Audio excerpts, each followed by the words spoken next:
Hey everyone, welcome to the Vegas Shoot 2024. We're in the arena.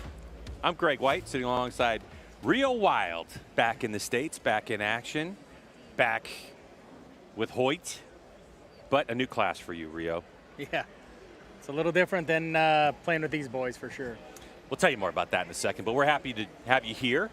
We are, let's see, Rio, it is 11:36 according to my $40 watch. And at noon, we're going to go and have the Championship Open category line, the same line that we showed you yesterday, if you got to see the coverage yesterday. And so we're going to show you that today and see who is clean, marching their way towards 3 days of perfect arrows. And Rio, why don't you tell us what we're doing in Vegas? How far do we shoot and what target face do we do, all that stuff? We do an 18 meters, similar to 20 yards, so anybody that's used to a football field, about 20% of the field is you're standing between there and you're trying to hit a spot about the size of a U.S. maybe silver dollar in that realm. The 10 ring, yeah. And for... You got it right there. Right there. So you can see that? Yep, Yeah. And for thousands of dollars and a title. I'll be honest with you, that's probably worth more than the money in your mind a lot, and it makes guys... I mean, I'll be honest with you, out of all these guys here, I'll bet you 99% of them could shoot all 30 arrows every day in that target. But with that on the line, it changes everything. Everybody's a pro in practice, Yep. right? Everybody. 100%. Well, not me. $58,000 the purse for the Vegas Shoot for the Championship Open category. So championship and amateur classes are kind of, it's weird here at this tournament. You don't have to be a pro to shoot championship. You don't have to be an amateur to shoot flights or to shoot other classes. And that's the cool thing about this tournament. You can go anywhere you want. And it's really cool because I have guys from home that I talked into coming, and they'd come here and shoot, and they'd be like, I won the 25th flight, and they won $500, and they're ecstatic. And it's a really cool system they have, and it brings a lot of amateurs to the tournament. And I mean, this year we're looking at 4,600 archers descending on this South Point Hotel, and I'm telling you, like, it is something different. There is a lot of people here.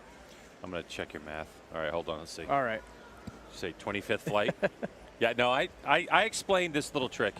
If you're new to our stuff, okay, and you have old eyes, this is a really good, especially with archery, because if you have binos on, you have binoculars on, you flip it over, and then you can take a look at your sight tape. So let's see, 25th place in flights is going to get you $150 for the win, right? Yeah. All right, so here's the deal. We're getting ready to look at championship class. This is championship open category. So all the shooters here are the shooters that are trying, or at least tried as of the beginning of yesterday, to get into the shoot-off, which happens Sunday night. And we'll explain more about that, where you can see it, all that stuff. To get into that shoot-off and then win $58,000 plus what other contingencies that are available. Like, I think Matthews pays $50. Yeah. Yeah. So I have seen $124,000 worth of checks in someone's hand standing on the podium at the Vegas shoot before. So this is no joke. And when Rio's talking about, when money's on the line like that, it gets people a little snug. Oh, yeah. And they get a little tight. I honestly don't even know that it's also just the money. You got the factor of it's a Vegas title. Well, yeah, you're Vegas champion forever. Yes. Yeah. I mean, there's this 58 years, I think, is how long this thing's been going on. And I can tell you there are people that this is the one that they want more than anything. They would give every title they've ever won, and there's some that have won a ton of titles and not this one, to have this in their hands. So. And, of course, with Championship Open, anybody can come shoot it. So men, women, it doesn't matter your age. Yep. I think maybe, there's a limit in terms of age, like young, I think 13 or 15, something like that. But you can shoot any bow that you want. Yeah. But one of the people that have done it before is Sarah Lopez. She's actually come and shot in the Championship Open category, has the very hot Sarah Lopez. And why? Oh, this is me shooting the last line. What form? You are on point. Yeah. All right, so I shoot a little bit, and that had to be in a 10. Oh, boy. Solid. That was a man who was not happy about the arrow that was sitting in the target. I can guarantee you that. Yeah. So anyway, thank you, TV Truck. That was just sweet of you. Now look, here's what happens though. Okay, so you register for a class, and then you shoot your class throughout the course of the weekend. Yeah. So I'll just take a look here.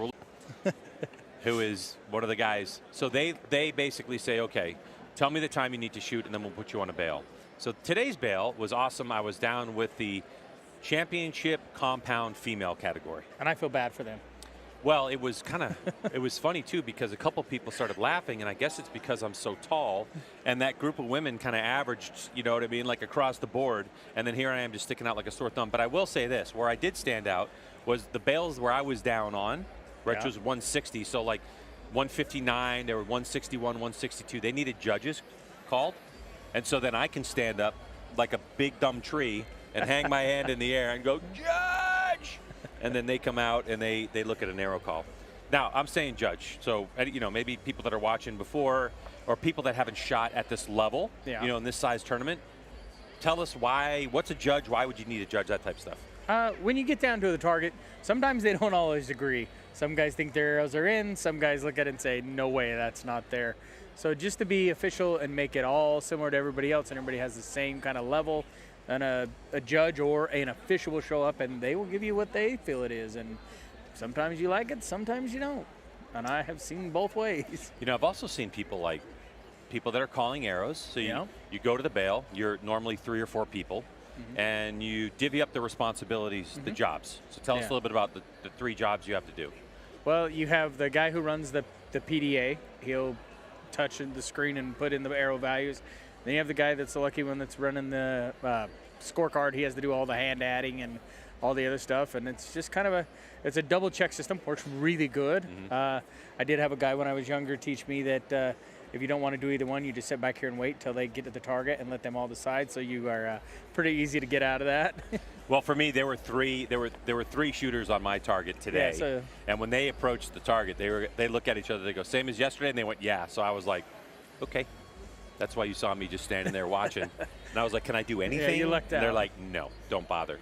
So, so then you have the person who's going to arrow call. And I think the thing to really to note that's important is, you're paying for yourself to be here. You're paying your entry fee. You're paying your hotel costs or whatever. Even if you have a sponsor, don't let someone else dictate your arrow call if you think it's not right. If the arrow caller calls a 9 and you think it's a 10, hopefully the arrow caller doesn't have an ego enough, in my opinion, to be like upset if you call for a judge. Like, that's me. Yeah. And I will always encourage archers, just call for a judge. Yeah, like it's not that big of a deal. It's something comes and goes. It's your score. Fight for your score. That's what I think. Yeah, 100%. And I think some of the sad parts are when the judge comes in and makes the call, you hear people go, "Oh, that was a bad call. That was a bad judge. That was a bad." Yeah. Like, I mean, it's the game. Like, seriously, It is and the it's you got to look. I mean, I've had calls that I thought should have went one way, should have went the other way. You just, as one person once told me, Chance Bobev said, "It's your fault if you put it there, so you got to deal with it." And I agree with him. 100%. I can't. Just if as I much, didn't shoot it there, I didn't have to look at it and say, "Hey, hope it's in." Like, dude, just as much as when it lands in the target, you got to let it go. yeah. You know, I had one today that was just, I draw back, the thing goes right to the middle, and it normally doesn't. Okay, so sometimes when it doesn't, 99% of the time, when it finally does, you kind of freak out a little bit. So I drew back, it went there, and I shoot a thumb button, and I was just like, it's going! And I dropped my bow arm, and I was dead center 8. And I was like, really? But there are other people that dropped. I mean, on the women's category, which is the group that I was shooting with, the competition female compound, we had 11 women that were shooting perfect 300s yesterday, but 2 of the biggest names in the sport ended up dropping a point, including Sarah Lopez and Paige Pierce. And so, Rio, let's just kind of take a look here. We could see the target that's Sarah Lopez's target, and that one right there, that one hurts. That's one of the worst feelings. I mean, especially to get this far. You're almost 3/4 of the way through.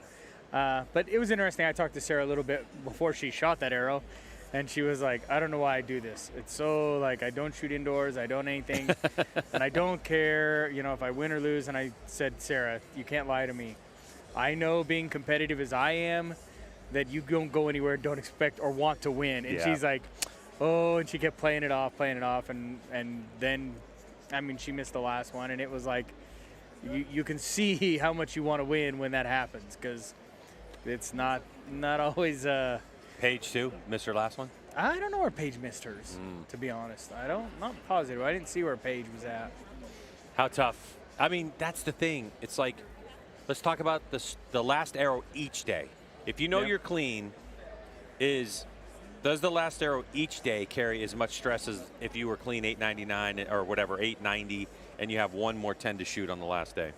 No, I mean, if it's coming down to shooting a 900-inch, your last arrow, it's a pucker factor. I mean, the guys are just nervous, and they're all tight and everything, because, I mean, that 900 means a lot. There's a lot of guys that, I can't tell you how many guys have told me, "Well, I shot 900 at Vegas. I did this." That's some of the things that go down in their books of what they've done. So, like I said, I don't know that, like, you can say that it's that different, but it's truly one of those things that makes a difference.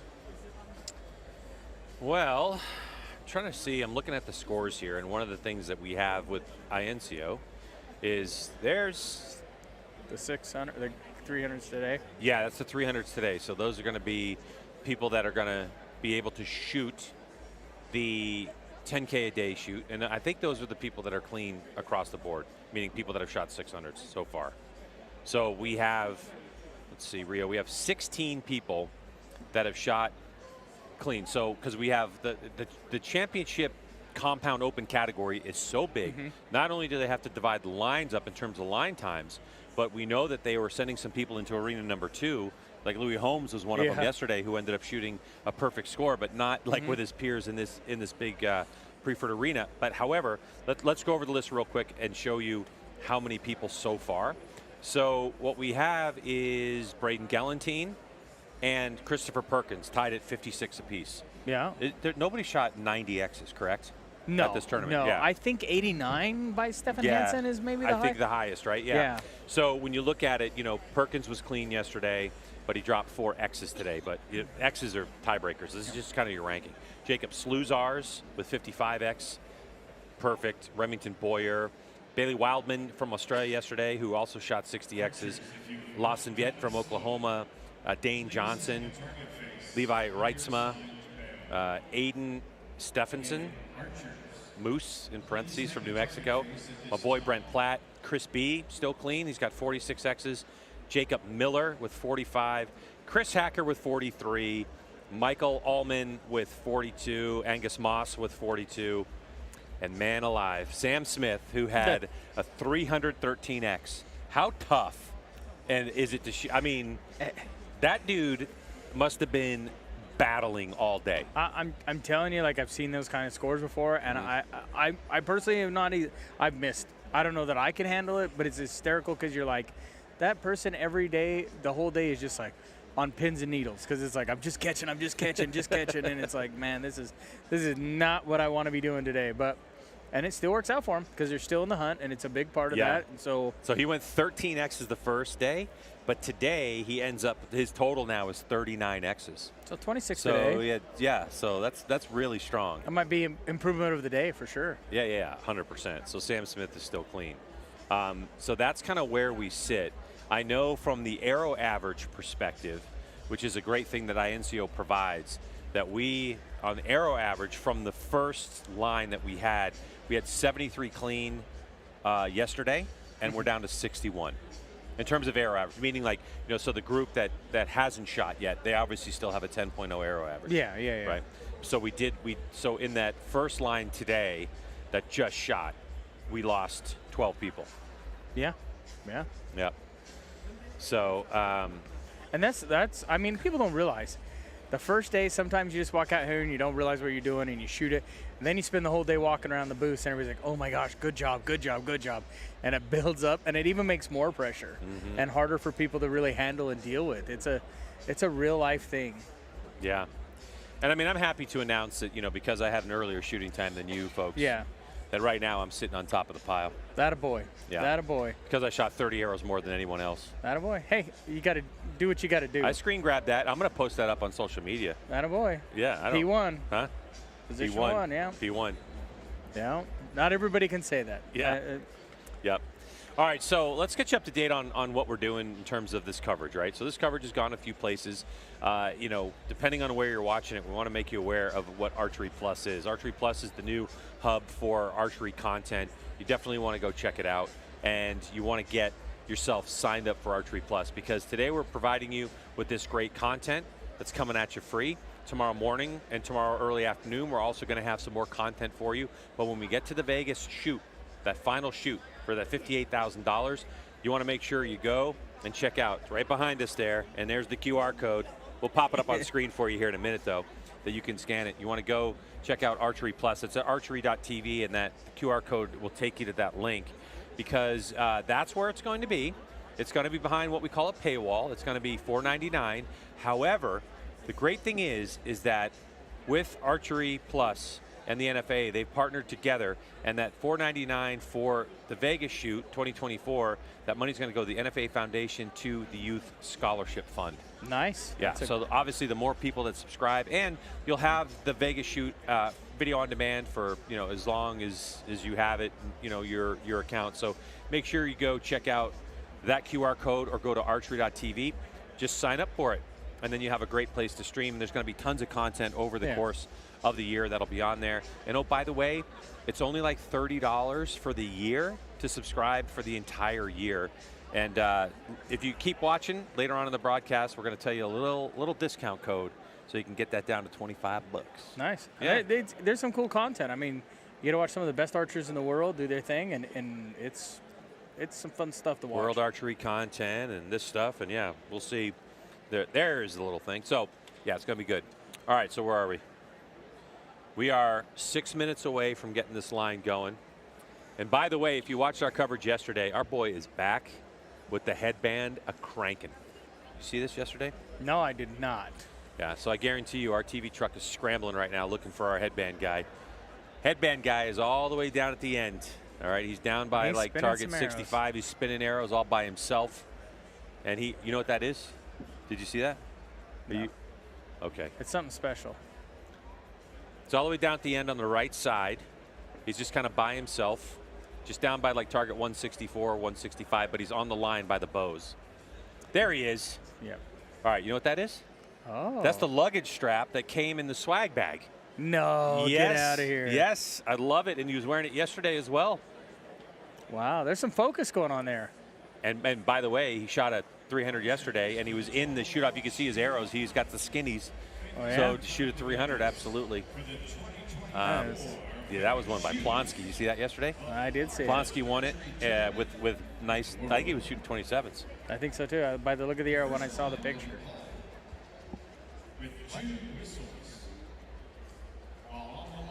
So Rio, let's talk a little bit about what happened with you last year. So you stepped away from competition archery last year.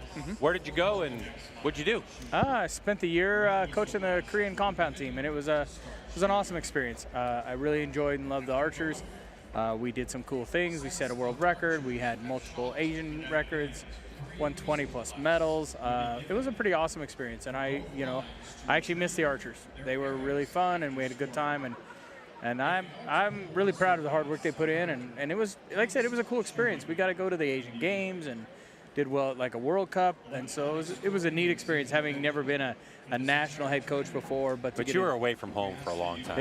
That was a little rough. 10 months away from home is not ideal, but it was something I wanted to do. It was a pretty good honor to be the first non-Korean to be a coach. Shout out to my girl Sue Ah. Okay, because Sue and I, in one of those times where I got to shoot the compound, the championship compound female category, and I showed up on a bail. Sue Ah, who is part of the national team, the youth coach, was on that line, and she was like, why? Like, she didn't speak English. She's just like, why are you here? Yeah, so Sue is, she's awesome. Yeah, and So Chae Wan, of course, was doing the translation that time. I think that was probably 2 years ago. I think maybe I was here. It was last year. Was it last year? Because you were asking me, like, I'm having a hard time saying some of the Korean names, and I said, go to So Chae Wan. She speaks really good English. Yeah. So. Good shooters. Oh, good people. A lot of fun to be around. Yep. Yeah. So now he's back in the States, and you're wearing the Hoyt shirt. So tell me, man, what bow are you shooting? What did you decide to, come back? And how's it been, the transition of not just coming back, Rio, but just these couple weeks when people found out that you're shooting in your proper age category? It's been fun. It's been different. I come back to the States, and as a professional archer, you've got to work out what contracts, what things are going on, and where you're going to go. And Hoyt and I have been together a long time before I came back, and we just decided to get together again and work some stuff. And it's really cool. It's kind of like going home in both ways. I came home back to my house, and I'm home back at Hoyt, where I can't tell you how many world records, how many world championships. Me and their bows have done some really cool things, so it's exciting. And then this year to start a whole different page of being in the seniors, or as you call sometimes, masters division, 50 plus. Yeah, it's called a variety of things. Yeah, I mean, I wish the whole industry would come together and just say, this is what we're going to call it. Yeah, but everybody's got their own thing. I mean, there's things you would call worse, but they do really good, and it's fun. And the funny part is, I've been around archery long enough. A lot of them guys, I know them, and so it's been really kind of cool. And the first tournament to do it at was Lancaster, and it ended up second. And it's been interesting because my nerves are a little more than they've been. It's been a year and a half. Struggled a little bit yesterday because of that, but we're getting it. We'll get there, and it'll be good. And it's just exciting going forward to see what we can do and be back in the good old red and doing the stuff. Now, the thing I am curious about, I'm really curious about actually, is the fact that when you knew you were signing this Hoyt contract, you took one of your old Hoyts off the wall, started shooting it, and now you're shooting the latest iteration, which is the Stratos? Yeah. Okay. Stratos 40 is what 40. I got. I'm just curious with how long had it been since you shot a Hoyt? Hold on, let me guess. Since 2017? 16? 17? I'm not sure, because I spent 3 years at Elite, and then 3 years at Matthews, and then so probably about 7 years ago. Okay, 7 years ago. Advances, like, have you noticed, does it still feel like a Hoyt? Or you know what I mean? Like yeah, because the cam system's very similar. The SVX is what I'm shooting, which was very similar to what I had then. The only difference was back then we didn't have the nice module system to give you a little bit of draw length range. Oh, yeah. It was strictly cam draw length specific, and so, but the draw force curves are very similar. They did a lot of things very similar to it. The nice part about the Stratus is a little wider, so a little more stable platform, but it's a good bow. I mean, you felt a little bit of differences, but not, I mean, there was a little bit of being home kind of feel to it. Yeah. Let's talk about some Jimmy Lutz a little bit. And by the way, that discount code, if you're looking for that discount code, is Triple Shot. There's our boy Jimmy, and Jimmy's having triple spot, one word, triple spot, all lowercase. Jimmy Lutz. Let's talk about him. What I find fascinating is that Jimmy kind of stormed on the scene here, maybe 4 years ago, and a lot of what people talk about are punchers. Jimmy admits he's a puncher. He's got a button release. If you ever see Jimmy shoot, his thumb is pretty much in a different county, and then he brings it, and when it's in the middle, he just whacks the thing wide open. So I'm curious from your perspective, how good of a job that Jimmy has done, considering that the prediction in archery always seems to be, oh, you can only punch for 2 years and then you're going to go bye-bye. Because there's been a few guys. I mean, Kyle Douglas is one of them. You know, Jimmy's another one. What do you think about him and his transitions and how he's shooting lately? Jimmy's a good shot. And I think one of the big parts of something like that is you do hear that. They're going to come and go. Because in the history of archery, I've seen the guys that punch, they come and go. Their careers are a lot shorter. Because I think a lot of it, and I'll be honest with you, it's kind of interesting now the guys are able to admit and say, that's how I do it. I'm just going to do it that way. In fact, Jimmy, one day we were laughing. He's like, I think I might tattoo BAM across my thumb. Just so like the old like cartoon thing with the explosion. And so I think that helps them stick around a little longer because they're admitting to it and they're not trying to hide it and they're not hiding behind it. They're just like, this is how I do it. I'm going to do it this way and live or, crash or burn or whatever. This is how I'm going to roll. And Jimmy's a great shot. I mean, he's a world champion. He's done all that. And so we'll see how long they last. I mean, there's some good shooters out there for sure that can do it and have done it. But I think one of the disadvantages is as you get older, you don't aim as well. Yeah. So to be a puncher for a long period of time, I just will be curious how long it lasts and what it does. Yeah. Because, if he gets into his late 40s, it's rough. All right, couple things on YouTube. Seagoing Chunk 19. They need to call the over 50 group Legends. Legends. I like that. There you go. Although there's probably like 6 legends in the class, right? And then Roland Deason is the name of the bandana guy. Thanks, Bo Nation, for that one. Roland Deason. All right, so first end of practice on deck. 3 arrows, 20 yards, 40-centimeter target face. Rio, how important is it to hit your first 6 arrows, 3 arrows per end in practice, or some people will shoot a little bit more? Honestly, to me, it doesn't matter much. Okay. Because when I practice, I do twins of practice every time.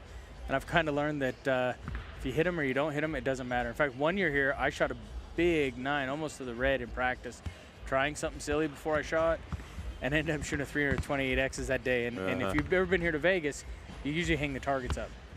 And I hung that target up, and he was like, yeah, really, that's a 300? And it's like, but it was in practice, and I knew what I did, so it didn't beat me up. So. Well, that was back in the day, too, where you would actually shoot 30 arrows per paper target. Now, with the way the rules are, and because there's so much money online, and I think it's really benefited the archers and the vendors we have here, you have to change your target face every 15 arrows. Like, then you're going to switch at the halfway point, top to bottom. You have the option here to change target face every end if you wanted to. 100%. Yeah. And I have had tournaments where I do that a lot because you just feel like you don't get a good hole or you get something struggling and it's like, man, I just can't get what I want. So let's just keep putting a new one up and keep rolling with it. So if you're familiar with those target assignments from yesterday, they're going to remain the same. This is the line where, of course, we were looking at Bodie Turner, who had shot 30 X's yesterday, and he came in and had a little chit-chat with us. Chris Schaff, last year's Vegas champion, dropped 1 point last year, so he's trying to shoot clean today, clean tomorrow, and give him an opportunity to shoot Lucky Dog. It's a good look at the field. So the yellow line that's closest to the archers right there, that's going to be your shooting line. So that line needs to be straddled by the archers, and then there's the 3-meter line. Yeah. And that is if you like pluck your string and anyway, if you have an arrow that falls from where you are and crosses the 3-meter line, then that's a miss. All right. And they call it a shot arrow. Called a shot arrow. Yeah. And so that would be a 0. And then, of course, that other line that you saw there a moment ago close to the targets, we'll talk about that. But a good overhead shot and a good idea. You can see in between each archer, there's just little black marks that are on that tape. So that's what we call your shooting box. All right. Yeah. So there are people that will do different things. You can kind of see, if you look to the left part of your screen, go 4 archers in.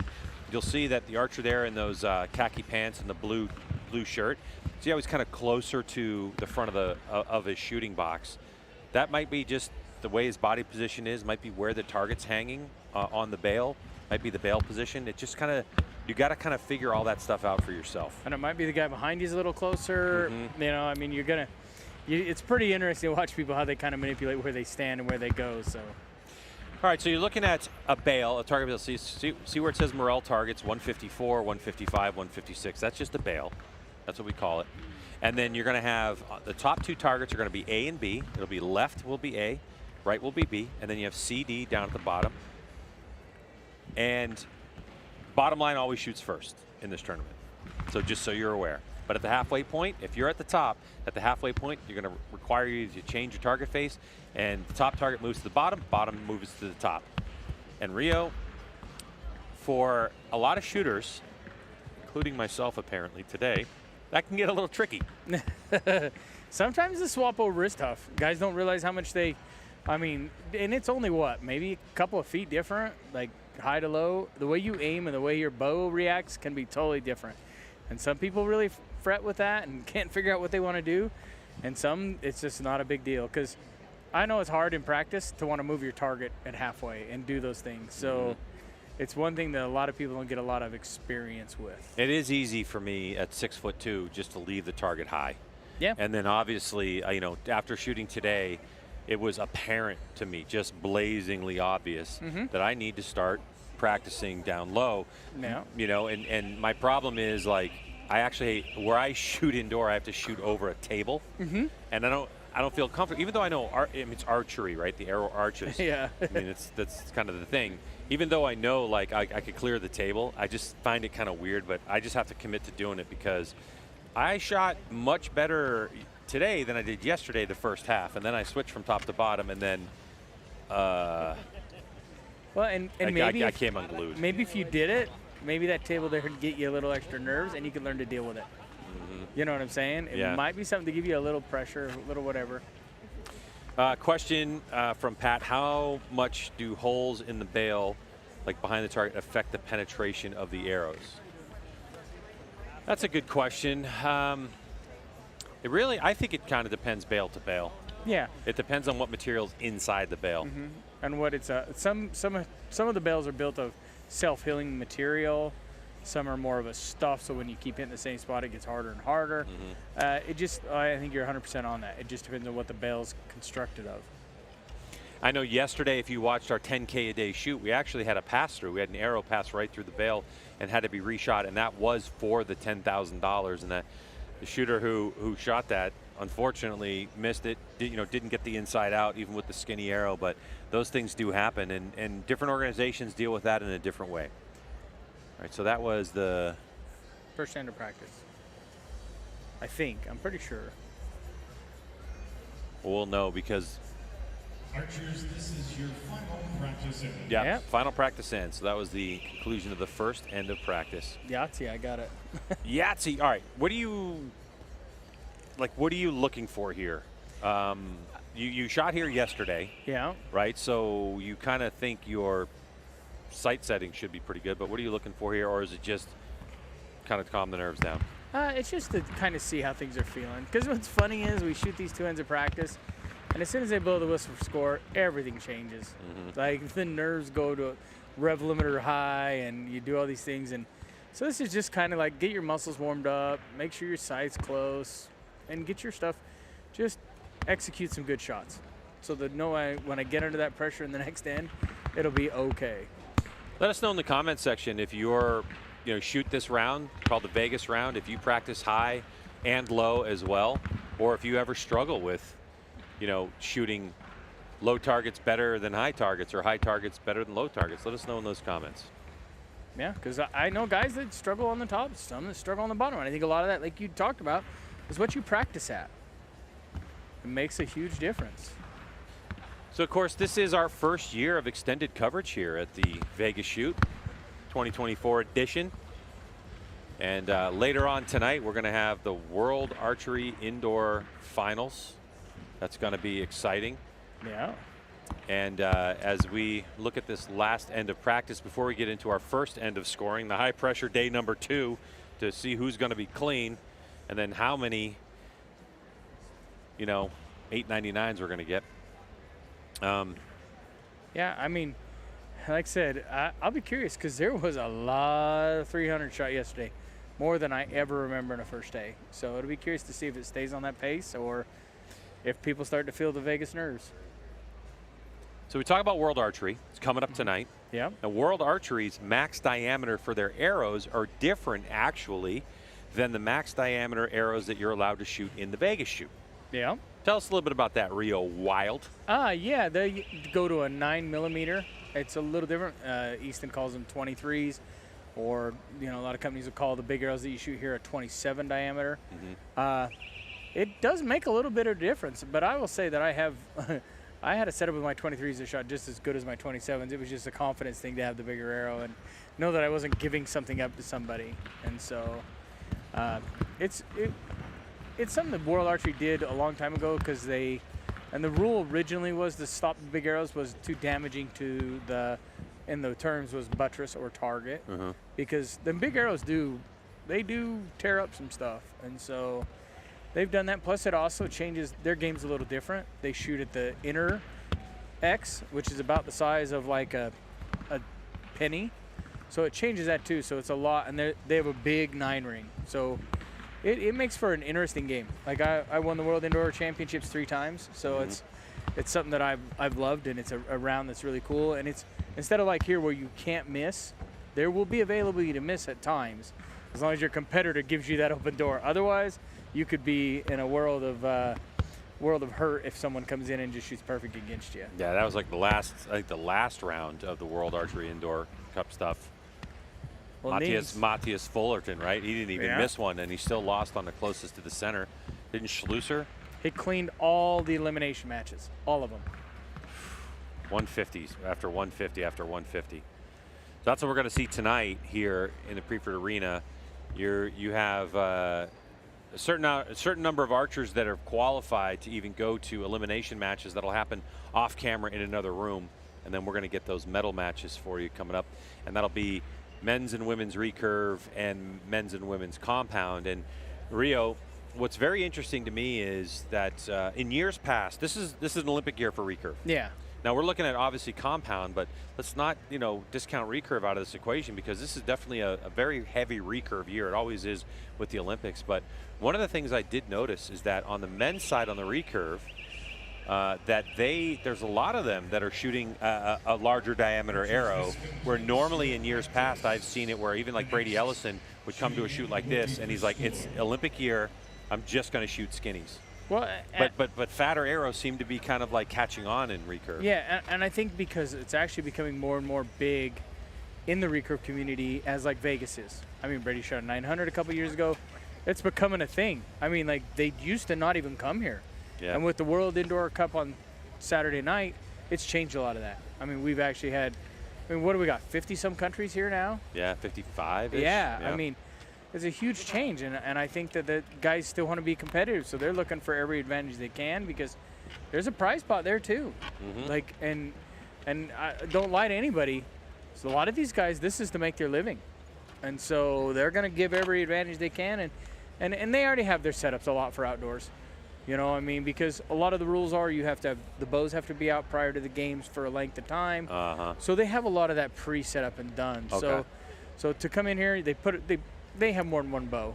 Yeah. So they put it together, they shoot it indoors, they do that, and it's just kind of a thing that they've kind of started to do. It hasn't been that long ago that they just would shoot indoors, even non-Olympic years, with little X10s. There's a couple things going on right now. You'll see archers down there changing their target face. Maybe they didn't really have a great practice, and their sight. I mean, when you have young eyes, you can see holes in the target from 20 yards away. Some other archers will actually repair their holes, which is legal here at the Vegas Shoot NFA rules. You can actually kind of pull the target up and just kind of push that paper back through if you had one in the 9-ring. But I know for me, I think if you had a good practice round and all of them were in the X-ring, just leave it there. You're creating a nice hole in this Morel target, plus you're giving yourself a good visual cue. And number 1 of 10, 3 arrows per 30 arrows, and we're getting things rolling. So bottom line first, CD line is up. And the interesting part here is people will miss more in the first and the last stands. I don't know. I do know why, because it's like the nerves just hit you really bad and you're getting all antsy, and if you can get through that first and the first couple and the last couple ends, you usually do well. And so I think that's a big part. Yesterday we were focusing on Bodie Turner. Today we're going to be focusing on Jimmy Lutz. And Lutzy's got lots of stuff on his mind. He's got a baby that's due in the Yeah. next little bit here. So we heard yesterday from Paige, I think it was Paige that told us, Yeah. that Danelle, his wife, who's obviously one of the top shooters as well Yeah. in the States, she told him, if you're shooting a perfect score and I go into labor, I'm not telling you. If you miss one and she goes into labor, she's like, I'm going to call you and you better get on a plane and come home. Yeah. That is an archery. That's an archery competitor at its finest, right? I mean, and tip of the cap to Danelle for sure. And think about that. I mean, that's a lot of money between Matthews and all that. I could buy some nice kids stuff. You definitely could take care of the family for a little while.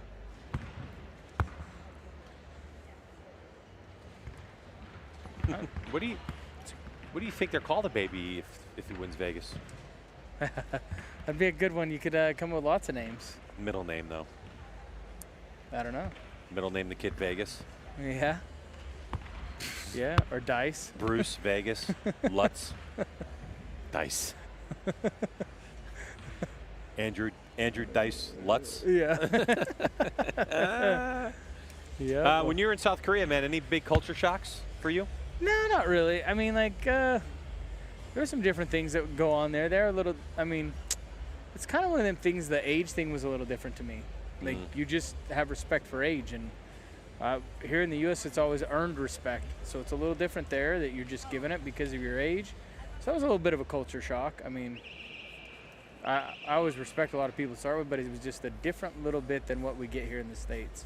Right in the middle of your screen, I would say in a red shirt, but with the cross around his neck, right there, going to full draw. That's Plonsky. He won the 10K a day. Shoot, with those big fat 27s. And this guy, when he's on, it is scary. For Plonsky is such a good shooter. There's a question: does the entire arrow have to pass the drop line, or just break the plane like the NFL end zone? That's actually a good way to put that question. That is a good one, because I've never thought about that. I think it has to have the entire arrow go past. And I would. Yep. Yep. You were talking about the 3 meter line. Yes. The Right. entire So arrow has to I pass believe it. the knock has to pass. Yeah, the whole entire arrow has to pass, not like just the tip. Yeah, because because you could have the arrow hit the ground and flip. So if the rule was like if just the knock passed, it could do that. So like I said, I believe the rule is, and I've been told yes, that the entire arrow has to pass the 3 meter line. Yeah. So thanks for that question. We have binoculars, people, so we can actually scan around and look as well. Do some spotting. A little bit. I mean, it's so hard because so many of these people we know, and you hate to point out when they fail. Jimmy's down there to our left, right? Yeah, and his all look good. Yeah, he don't get any problem. They all look really easy, really nice. And that's one part with the way he shoots. They can be really quick and easy, for sure. Yeah, Jimmy's the type of shooter. He just gets on, and if the pin just settles for the moment he needs it to, right in the middle, Yeah. pow. And he has messed around with like 8 power lenses, 6 power lenses, gone back to a 7, gone back to a 6, and of course he does stuff for different stuff. I mean, educate us a little bit on lens powers, Rio, because, you know, they're visually going to do things differently for you, but there's advantages and disadvantages to both of them. 100%. You can get it to where you can see anything on the paper and be like, wow, that's really good.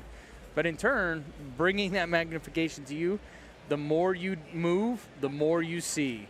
So I've had people say, man, I can make it so big that I can see the entire 10 ring, and my aiming aperture or my pin or my dot is in there so easy. But man, when I see it move that much, it scares me to death, and I can't make a really good shot. So I think that's one of the parts that's really interesting, is it's like, well, the plus is I can see everything. The negative is I can also see all my movement. Yeah. So is it, where are we at with this? So, you know, and every person will find their own balance where they like and where they're good. But to me, I guess I could say I'm not man enough to handle those high powers. I've always only shot 4. 4 power. Yep. So I generally shot 4 power until last summer, and then I tried a 6 outdoor at 50 meter. But there's more to it than, it's interesting. There's so much more to it than just that.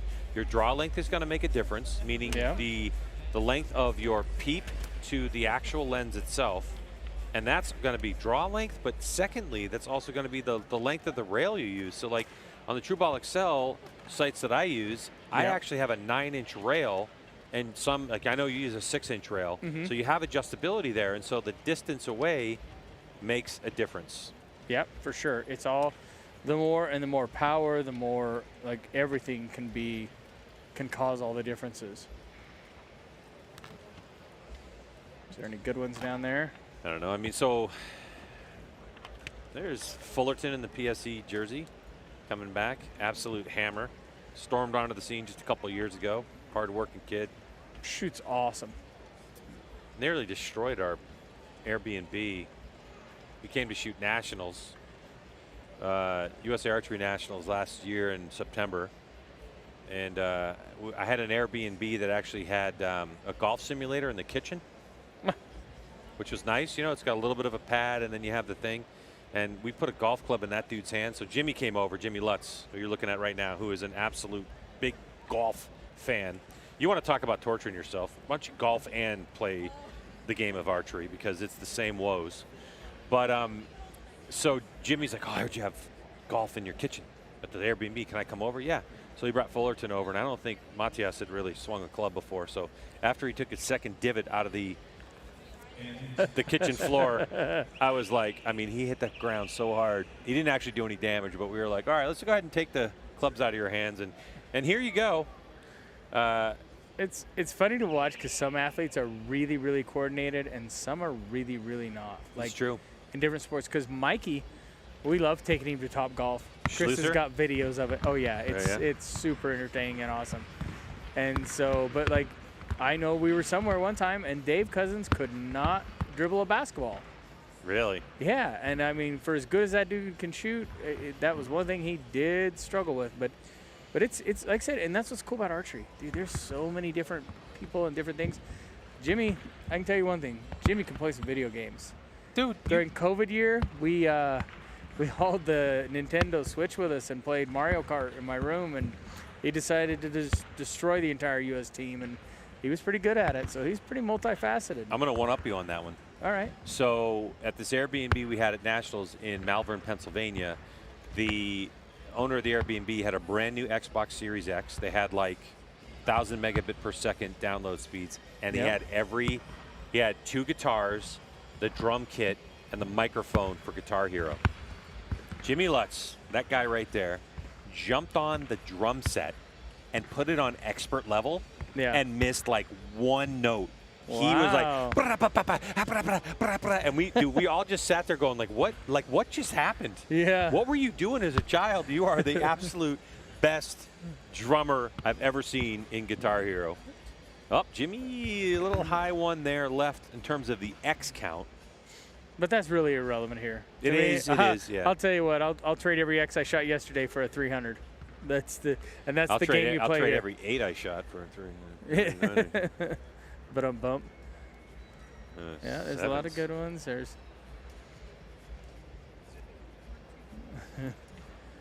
But yeah, there's this is, like I said, this is the fun part. It gets down to the nuts and bolts here, because guys can sometimes talk themselves through the first 2 days, and the third day will be the bad one, but there's a trick to getting through these 2 days. AB line is up. I did see on social media that Connor right there in the elite jersey right in the middle got engaged last night. Congratulations, Connor. Yeah. Good place to do it. Yeah. You know, I mean, I've heard of people getting married here, so getting engaged, I guess, is a thing. So I've seen people get married in an archery range. I've seen people get married on racetracks. Just depends what your feel is. Yeah. There's Stefan Hansen, or Stefan.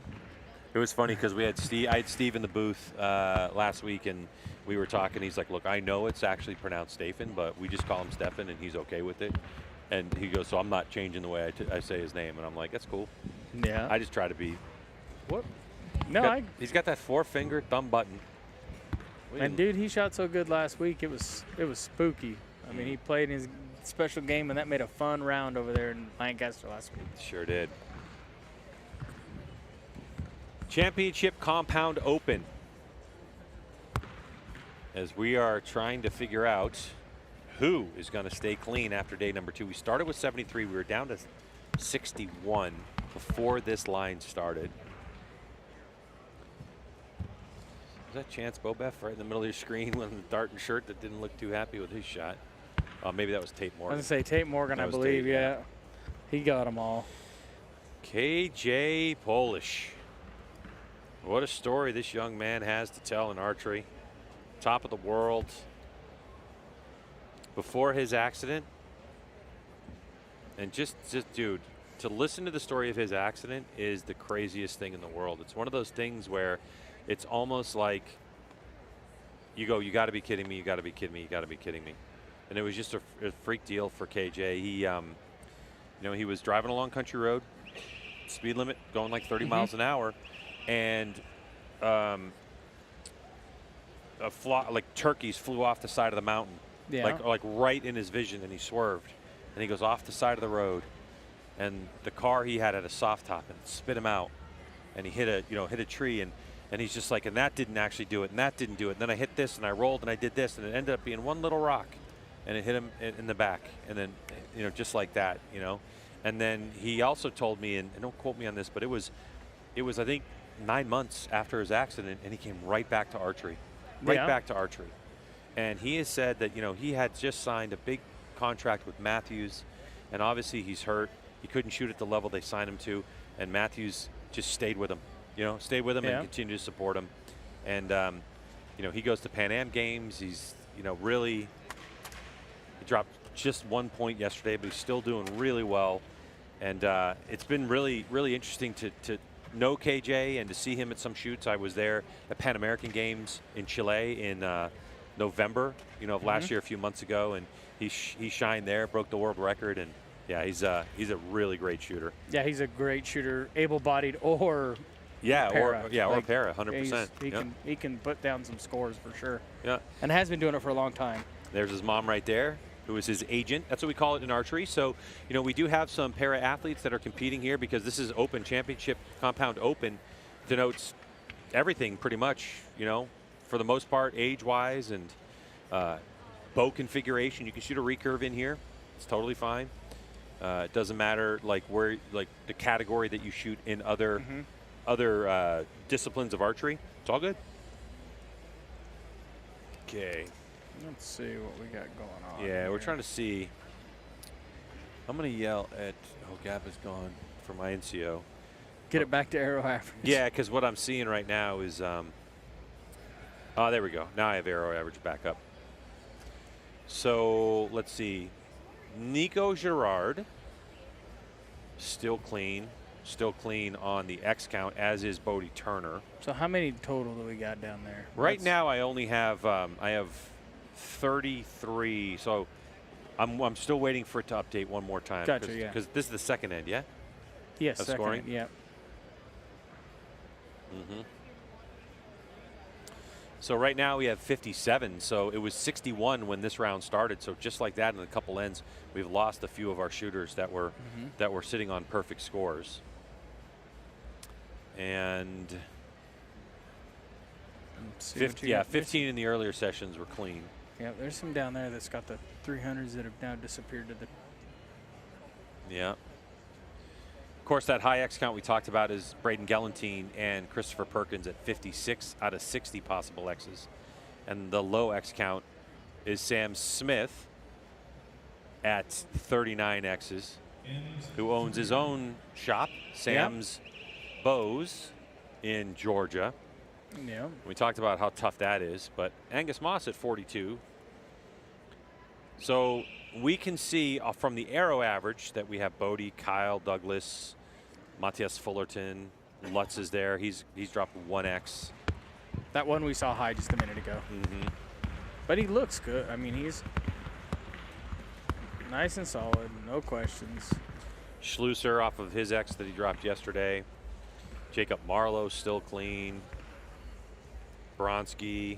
Marco Bruno from Italy. Marco Bruno's still perfect. He's got 30 of 33 X's. Bruno was the one who stormed onto the scene last weekend at the Lancaster Archery Classic. And the way it shot, it was against Bodie, as I remember it Yeah, correctly. one of the funnest matches I've ever seen. Was it Bodie? Yeah, it was Bodie. Yeah. Bodie shoots an 11. Bruno shoots an 11. Bodie shoots Bruno an 11. shot the first 11 because he shot 10, 11, and then the 12. Yep. And so that's the way he called a 12. So then yep. Bodie ends up shooting a 12. He shoots a 12. Da, da, da. So it ended up after 4 ends and 2 elimination arrows that Marco Bruno shot 6 12s. Bodie shot 5 12s, but closest arrow to the center, and Bodie moved on and advanced. And that sometimes is the heartbreak of archery, that you can be, you know, that perfect and still lose it. Yeah. Jimmy, let's put him 3 down there. Heading up to shake off some steam. This is a timing thing, by the way. You got to know when to head to grab some food or hit the restroom. Ooh, Abhishek Verma, still good. Just out high left on target 148. I'm looking at. It's a 10, not an X. Enough to make you pucker a little bit and go, oh. Yeah. You know. I'm looking at 143 is Kevin Polish's target. He's getting ready to shoot, but that's a clean looking target right now. No. Nico Girard. Everything's in the middle. He's a good, solid shooter. I mean, we did the World Indoor shoot that we did during COVID, the quarantine one, and that was where that first dot came from before Lancaster started using it. And man, he shot that thing every time and just smoked it. He was quite impressive that week. So as we watch another end of scoring, Rio, you have been coming to the Vegas shoot since the dinosaurs, pretty much. For a week or two, yes. Next year, nobody knows yet. The announcement's going to be made tomorrow. Yeah. Next year, we do know this is moving from the South Point Hotel and Casino to the Strip. Yeah. Somewhere on the Strip. Oh, on the Strip. Okay. Well, that's information that on the Strip we didn't know. What do you think? Because I've been asked this question by a couple of shooters. I was asked this question on the line earlier today. Do you think it's going to help attendance or hurt attendance because it's on the Strip? I think the biggest thing will be room prices. I truly do, because I think the rooms are fairly affordable at this hotel and the one adjacent to us. And I think that helps people afford to come. And I think, you know, and maybe I'm wrong, but I think if prices got too out of whack, we've seen that at different archery tournaments over the history. We did shoot a Indoor World Cup in Singapore for a few years, and the attendance was okay. They moved it to Bangkok, and the rooms were more affordable, and the attendance almost doubled overnight. Like, it made a difference. And you know, as we think about it, even a pro, we got to figure out our budgets. Can we make it? Can we not? And then the average person, they got to pay for all their rooms. So to me, that's going to be the biggest thing. Whatever negotiated rates they came up with, could be a huge part of what the effect on this tournament has. Well, the other rumor too is that it's actually going to go a little bit later in the season. So a little bit later. And the one thing I do know about Vegas, coming here for all these years, right now we're in prime time in Vegas. And mostly because generally the weather's going to be better here than in other parts of the United States. Yeah. You know, it's kind of like the South and you know, during like spring break time for school and stuff. So, you know, if you wanted to have an indoor archery tournament here in July when it's 100 and something degrees out, the rooms are going to be cheap. Yeah. Right? And so, you know, hopefully, that situation has kind of worked itself out. Being on the Strip, I think it's going to be, I think it'll draw more people in because they can do more stuff. Well, and you could be right there, but I also think it's going to be interesting changing the dates. Yeah. Because people start to get outside, and I remember when in the NFAs in those periods of times that it's one of those things that, like, it just is hard to see or do because it's like you just don't know if people are ready to go outside or not. So, but it can be a challenge for sure, because that's what the one part I'm really wondering, because you know, you got ASA starting. Are people going to really come back here for this with ASA going? And ASA is getting some pretty good prize money out there, so it's going to be one that they're going to be tough to compete with. So it could change the stuff. And where you're in that, is it going to be as prestigious and everything else as it is if people aren't dedicated to this being the one? Yeah. We were looking at Bodie Turner and looking at Bodie's target. It's looking really good. That third target, looks like he pushed one out. Maybe probably got the call on that one, on the X on Bodie's target. He's on target 147. He's upper right. He's got no name tag today, and that happens. But looking pretty good for Bodie as we are going to refresh our scoring screen. Once again, it's inco.net, and you'll go to that main page and you'll see the Vegas shoot on there, and you can click on the class that you want to look at. And we are, looking at your arrow average. So the whole group is ranked. We're down to 53. And keep in mind, Archery Plus, that's where to go to catch archery coverage. Definitely moving forward, it's going to be right there. And on Archery Plus, you're going to be able to get on there, get yourself an account. The QR code is going to take you to archery.tv. So if you just missed it, go to archery.tv. That's the QR code right there. Yeah, you're not going to be able to grab it from there, but thanks, Rio. That's good. I don't want you pulling something at your age, buddy. Yeah, thanks. But yeah, Archery Plus is where it's at. And the Vegas shoot Sunday night is going to be behind that paywall. It's going to be $4.99. I understand a lot of people are a little bit going like, wait, what? But want to keep in mind that $4.99 is going to go back to the NFA Foundation to youth scholarships. And that's a great program. So, someone who's an NFA member, youth, get a scholarship, that money can help pay for books. It can help pay for food. It can help pay for room and board. It's not a $100,000 scholarship, but it's money that goes into a shooter's pocket who's going to school, and helps to encourage to keep them into archery, because I think that's really a big deal I've seen with Archery Rio over the years, is the fact that you do get a skip. You get great, like, in school, high school type programs with NASP and S3DA, and then sometimes that archer can get lost in college and maybe even start a family. But I've talked to a lot of archers that always find their way back eventually. Yeah, and the cool part is like any pit helps.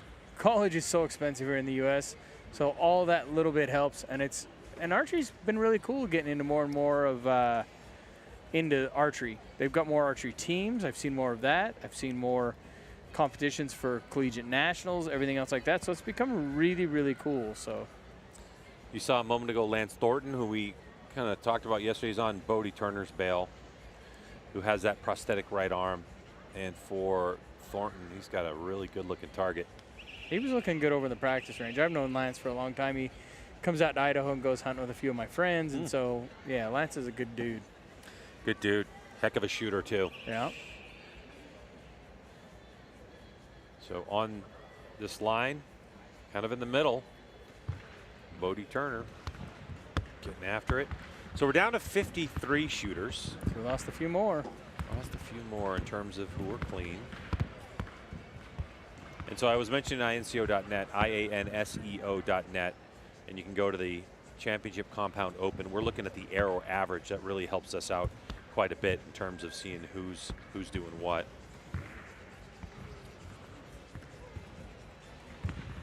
We do have two shooters. I didn't like that one. No, we didn't.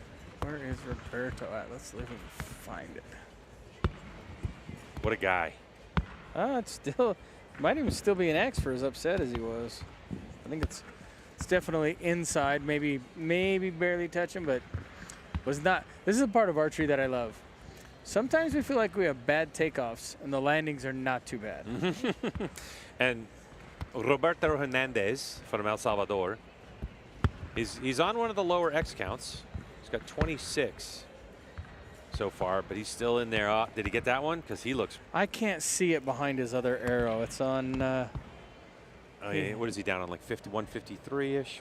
Yeah, 153. And I can't see it behind his number one arrow. It looks into me. I just think that maybe he missed the next. Oh, and for one of the things, like Roberto Hernandez he's such a good dude. He's really deeply involved in archery across the board. And he's one of the people that is able to get the Oh, yeah, we're good. Look at that Yeah, one. he's fine. He's Yeah. fine. The Pan American Youth and Masters Championships Yeah. are going to El Salvador in May. Yeah. And he is part of that deal. So when it comes to the United States, the members of the youth team and the 50-plus team get to go. Now, you can't shoot it, okay, because number one, you were coaching in Korea. Number two, you're not in the USAT rankings. Yeah. But there's another person at this table who could shoot it. I'm not going to mention anybody, but Sorry for the rest of the team. as a 50-plus athlete, though, with USA Archery, it's the only tournament that you actually get an invite to. Nice, nice. Yeah. And Yeah. I've shot in El Salvador. They have a really cool facility, and the range that we shot on is really cool because it's out like in kind of a jungly area. In fact, my brother, when we were there, we set a world record of qualifications for the 1,400 feet around, and it was me, him, and Dave Cousins. But he always said, man, behind them trees looks like the videos where King Kong comes out of. And he's like, it's really pretty and really cool. So, but I can tell you what, it can rain there. So maybe make sure you're prepared for them kind of fun adventures. Somebody asked, actually, is there a prize for all X's? And the answer to that is kind of.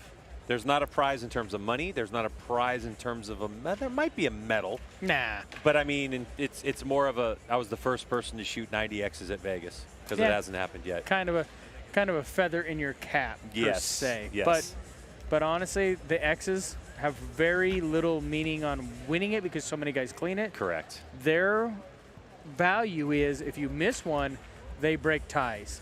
And that's where the value comes in. So it's kind of like one of the ones you're driving around the track, and as long as you're okay, you're staying on the road, you're okay. And the more you're in the middle, you got more points, but it doesn't really matter until the end when you've got that all said and done. Because the X is still the same value. Yeah. It's inside the 10 ring.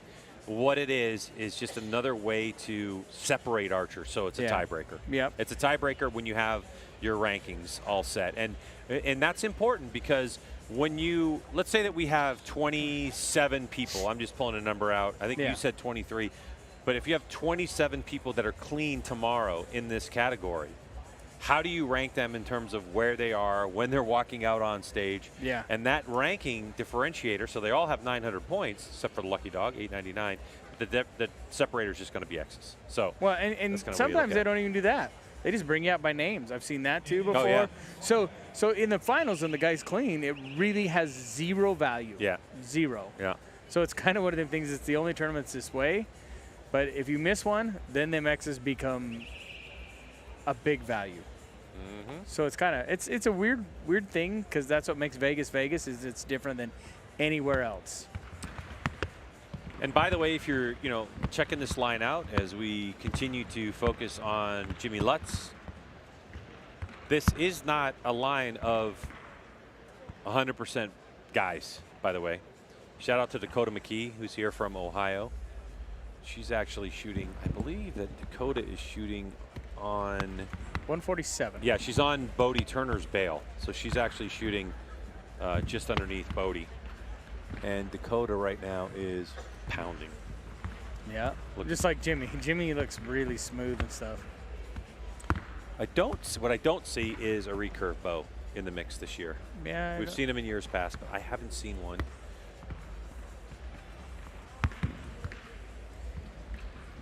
Jimmy's final arrow of this end. Oh, please. Oh, another day at the office. That's what you call in the middle. Yeah. The other guy in front of him is actually from my hometown, Dave Lamont. There's Dakota McKee. So I just love seeing any shooter that's going to come shoot this category. Yeah. That's not a professional. You know what I mean? I'm not saying Dakota is not a professional. I don't really know Dakota McKee's entire story, but there are a lot of shooters in this class that want to come line up next to the pro. And honestly, she might be the second woman out here. Like ever? Ever. Oh, you're talking about Sarah Lopez? Yeah. Why do you think it's important for Dakota McKee to come compete with, in this championship class when she had obviously the option to go shoot championship female? there's two parts to it that I always saw it, and Sarah and I talked about this before she did it the first time. I said it's a really cool thing to say that you're one of the first ones to do it. Mm-hmm. So that's a cool aspect of your deal, and you know, for companies, it's a marketable thing. I mean, I remember when the gal from Sweden was the first woman to play in a male golf tournament. Oh, yeah, yeah. Yeah, yeah, so I it's a remember. big thing. Yeah. And so, and I'll tell you what, Sarah walked in the first year and shot a 328X the first day. First day, yeah. And I was like, wow, Whoa. that's like showing it doesn't matter. And she ended up missing one or two that weekend. But I mean, like, sometimes it's good. These girls, there's no more pressure in the world in archery than standing on this line.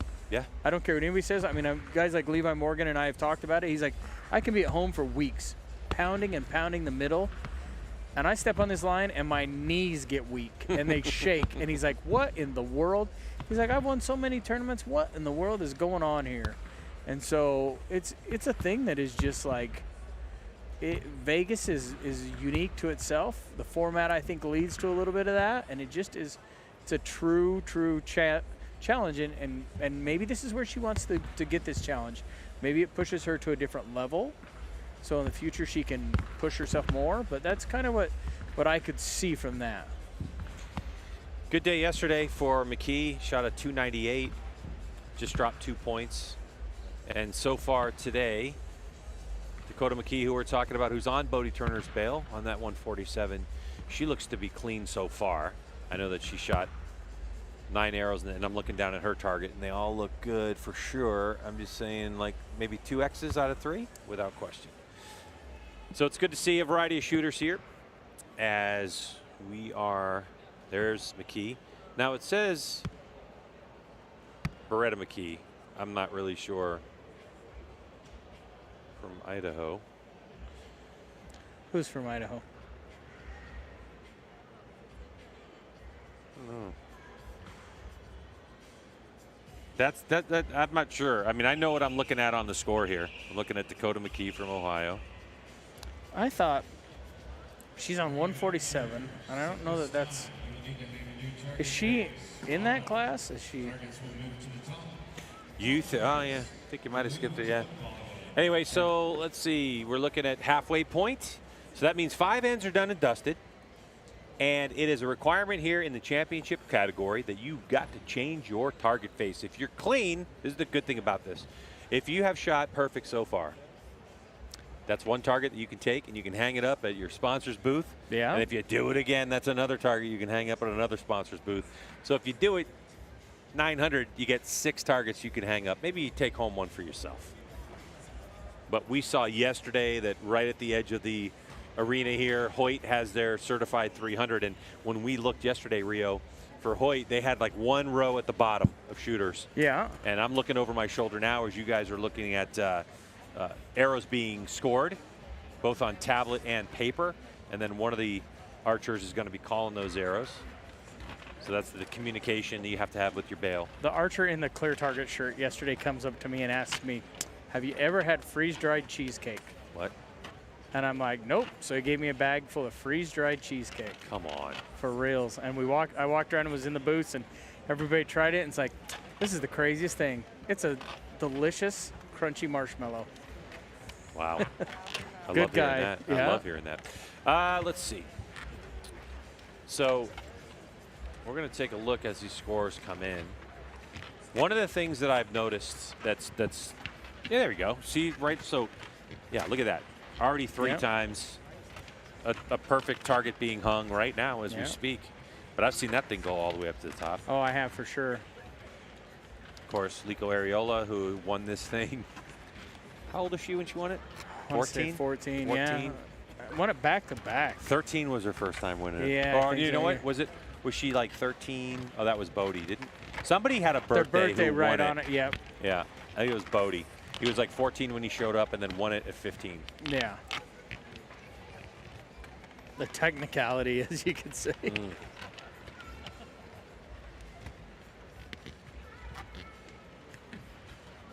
What are we at now? I'm refreshing the screen. Let's see what we have. 53. Yeah, 42 arrows total shot. So still at 53. Louis Holmes and Aman Saini from India, they're off actually in another arena. So they're a couple arrows behind us, but they're still clean as well. Yeah. So if you watch the 10K day shoot, that's what we were waiting for yesterday. We had a lot of downtime. It's because they were finishing up shooting, and it's because there's so many people that have signed up for the Championship Compound Open category that they overflew, overflow. Yeah. PJ Deloche still clean. This guy's been around a while. He's an absolute stud behind the bubble for sure. Yeah. Former #1 in the world ranked archer, yeah. Yeah. There's some stalwarts too on the world archery scene that have been around for a long time, and in and out of archery. Martin Damsbo from Denmark is still clean. There's our boy Chris Schaff, the 2023 Vegas champion. And for Chris, the big heartbreak yesterday of dropping one. And so far, Chris Schaff, he's got them all today. But see, the thing is with Schaff, I mean, the people that have missed one down. So if they can clean it and they go to the lucky dog, $8.99, it's a pile of people. And the thing with that is, I know when I cleaned it and the lucky dog, you're always like hoping it isn't someone like Chris that wins the lucky dog. Because they've been there, they've done it, and you're like, I hope that the guy's the lucky dog is not that guy. Jeff Rainey from 3D dropped a point today. So, okay, I got a message here just a minute ago. Yeah. How many is your guess by the end of today do we have left? Today. Okay, so I said that tomorrow we'll have 27, which was aggressive. Bruce said 27. Steve said 25. Paige said 21. We are at 73 today. So I am going to go with 48. Oh, and I will give you. Yep. I said 45, and Okay. my little brother said 48. That's who would be messaging me, Logan. He says, how many you First want? of all, don't bring that name up in my Oh, presence. Okay. My white whale. Logan Wild. Yeah. First USA Archery tournament I ever shot, Logan sat me down. I was out. Second USA Archery tournament I ever shot, Logan sat me down. That was the end of that. He has been. I don't think I've never beat him. And then what did he do? He retired. Just when I was getting hot. Just when I had the hot hand. Yeah. Archery Plus. Watch Archery live. Watch it video on demand. Go scan that QR code. Get yourself an account. You're going to have all this coverage that we're providing for you until we get to the finals for the Las Vegas shoot. Okay? It's $4.99 tomorrow night. You're going to see it live. You're going to have it video on demand. And that money that you spend is going to go back to the NFA Foundation and to youth scholarships. So get signed up and make sure you watch this, because what is your guess? Give us your guess in the comments. What do you think? How many are going to make it? Jens Arts, 43. That's the mark. I like that. Jens. Yeah. All right, so 43 for Jens. What did you say? I said 48. I said 48. You said 48. Yeah. Logan gave us 45. There's Martin Damsbo. Yeah. Good looking arrow. Yeah. Archery shop owner. You can always tell when it's a good one. You don't look. Oh, you don't like You're it? just like, I got it. I know where Yeah. it's at. World Cups. I mean, Damsbo is just absolute legend. And he's been second here before. Oh, that's right. The second time I won this, he was second behind me. So I know he can shoot it definitely. Yeah, and his impact on Danish archery. I mean, Oh, huge. right? Hansen, Fullerton. I mean, Yep. all these people trace back to what he does for the sport of archery. Yeah. Huge. He's a huge influence there. All right, so he's glassing, so he might be like, oh, okay, what happened there? And I didn't look too mad, but Yeah. maybe just off the X a little. And like I say, X's don't mean nothing, so he could be just that way. Nathan says freeze-dried cheesecake. I want to try some. Obviously, so do I. It's Beretta McKee, and she recently moved to the Boise area from Tri-Cities, Washington. Okay. All That's right. what we were looking at earlier. Thanks, Ron. Appreciate that. So this is the tricky part, obviously. When you're flipping, going from top to bottom to top, it can trip some people up. In more ways than one, as shooting the wrong target can jump into it too. besides missing that all evasive 10. Let me ask you something as a guy who's obviously coached a lot of people over the years. When I first started shooting archery, I found myself having to actually adjust my sight a couple of clicks going from top to bottom. Is there something wrong with doing that when you're new to archery? You know what I mean? No, not at all. I've had setups that from top to bottom don't really get affected, and I've had some that from top to bottom it really made a difference. So to me, it's all personal, and if you're practicing and training for it, you'll know. You're like, I have a little bit of change when I go top to bottom. Yeah, that's literally how it went. I was practicing at home going top to bottom, and I was like, wow, I just need to add like 2 or 3 clicks moving from one to the other, and then I would get here and just grab those clicks, and everything seemed fine, you know? Yeah, and like I said, that's again experience. That's understanding what your equipment's doing, and that's what you're doing. So, man, Jimmy looks good. And like I said, the guy in front of him in the Matthew shirt is Dave Lamont he's from Pocatello, Idaho. He comes and shoots and does a lot of the stuff at the local Idaho archery shop, and he's a good dude. And the thing that's impressive about the way Jimmy shoots too is the process is just, it's always the same, right? Yeah. It's draw above the target, it's settle into it. And the thing that's, I think the most impressive for me about Jimmy is that Jimmy hasn't gotten into drive-by shooting. As he comes from, high and he settles in, he actually gets it stopped. He's not drive-by. Can you explain what a drive-by is? Well, a drive-by is like, there are some guys that can't get their bow to settle. And so as they come down, they just proceed to go right through the 10 ring and try and hit the trigger as they go by. It's so bad. And it is so... It's miserable. That to me is probably why Jimmy and guys like Kyle Douglas have been able to be those kind of shooters, because they aim. They're not the drive-by punchers that we've known in the past. And maybe that is the key to why they're around so long. Because Jimmy's a good aimer. I mean, he's a good shooter, period. Yeah. So to be on that, I really think that's a big difference. Jimmy's dad is here this weekend. He showed up, and Jimmy's appreciating the support. Yeah. It's important, Rio, to have for me. The one thing that I noticed about shooting the championship compound female line today with those shooters was it was very quiet, and I think that depending on certain lines, like you go to barebow, they're chatty all the time.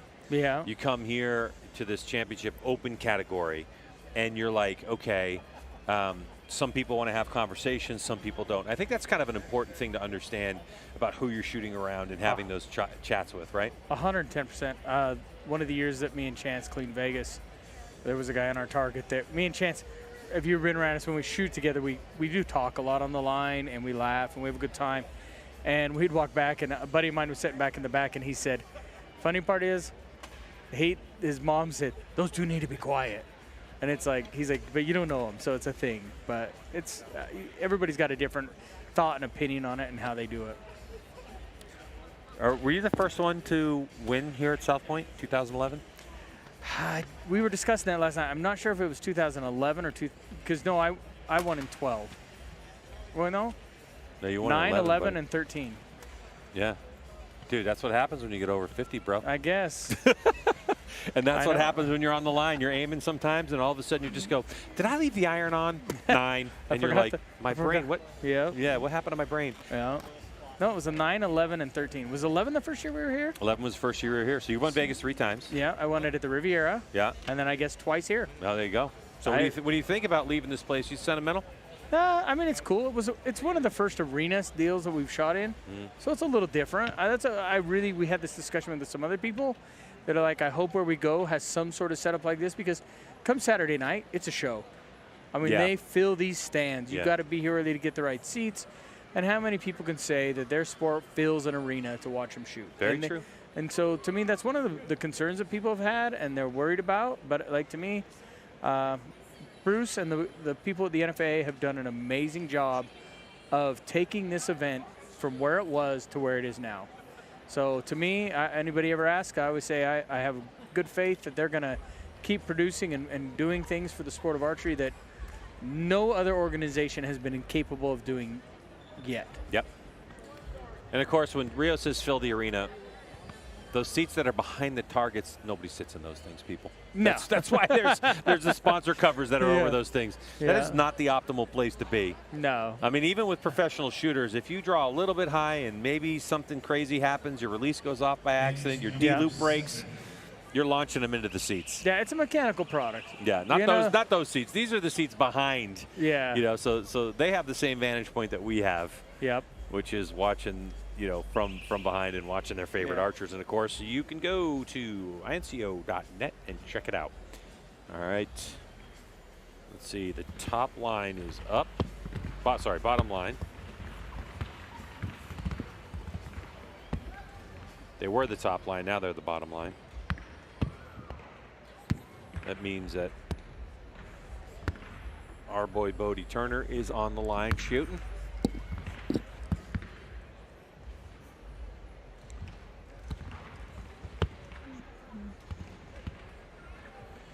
And Bodie is the 4th shooter from the left. Now center screen. Do you know what's a fun one is Mateus and Stefan are shooting right next to each other. I know. It's a huge advantage. Like, I mean, they speak the same language, from the same country.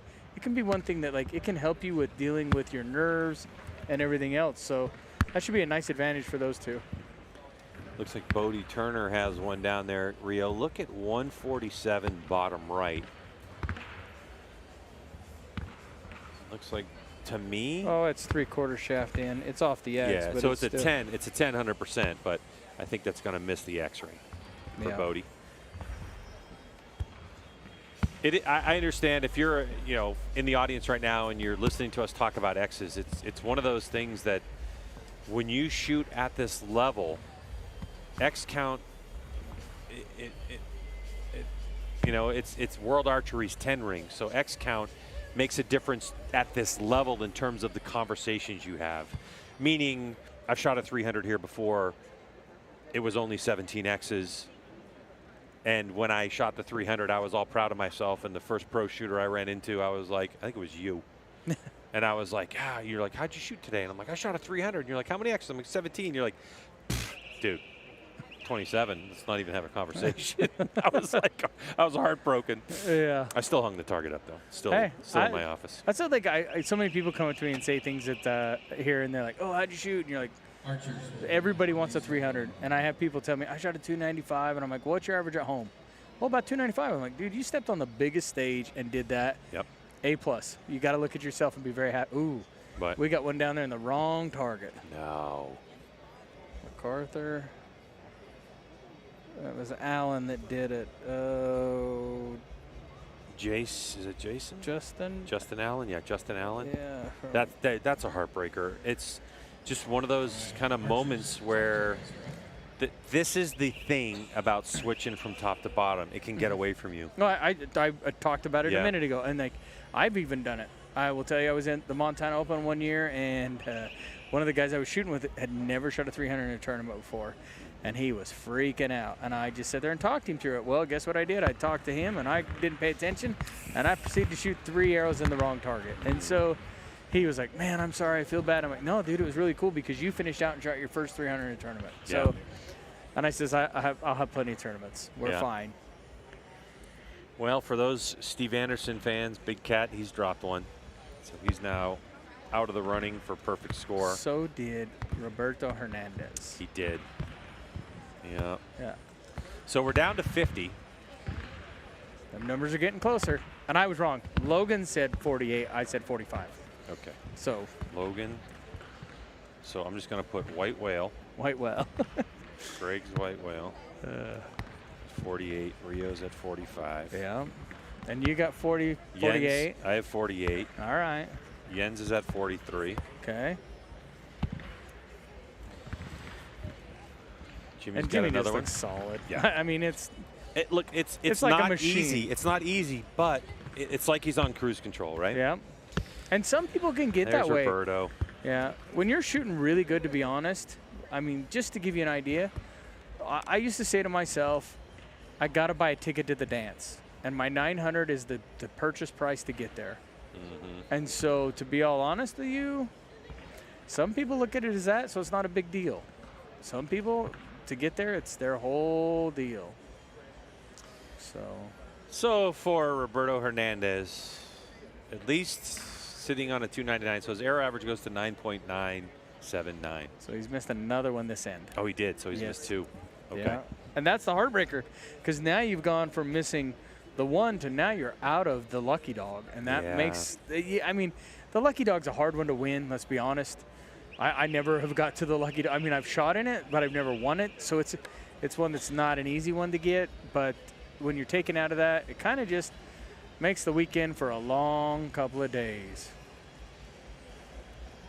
To the targets they go, and of course, you know, with this year's enhanced coverage, hopefully you're watching it on Competition Archery Media's YouTube channel or Archery Plus. Get yourself signed up for it. Get yourself a subscription for some great archery if you're an archery fanatic like I am.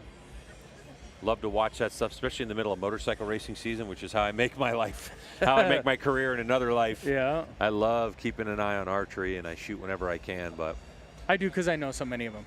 Like, even when I used to do it, it was fun, or now even to watch the guys compete. It's an awesome thing to watch. And these, honestly, if anybody knows, 99% of these guys out here are good people. I mean, from watching a guy hand a backup bow to anything they can do to help their competitor because they want to beat them at their best. Archery family is a huge, huge bunch of really good people. I had some older, I think probably 3 years old, Easton aluminums, like, you know, 27 X27s or whatever. And I went a couple weeks ago to Owensboro, Kentucky to shoot the tournament there. And it was 7 degrees.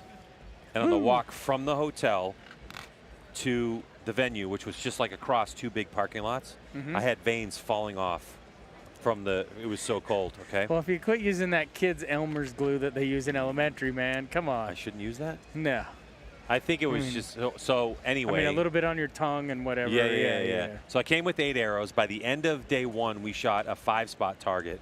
And then I was down to 5 arrows. And by the end, the last 2 ends, we shot a 30-arrow Vegas face. I was down to 2 arrows.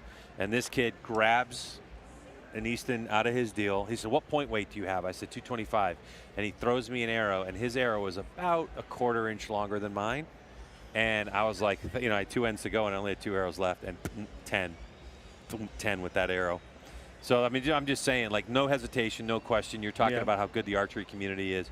It was really nice, and it was the first time that, you know, I had a need for something like that, and people, he stepped right up and was just like, "Here you go, man. Yeah. I got another one, to worry about it." I'm telling you, it is something that people will never, until you step inside of it, you just don't know. And they are good people. Yeah. So. That was Sawyer Sullivan you saw on the right part of your screen.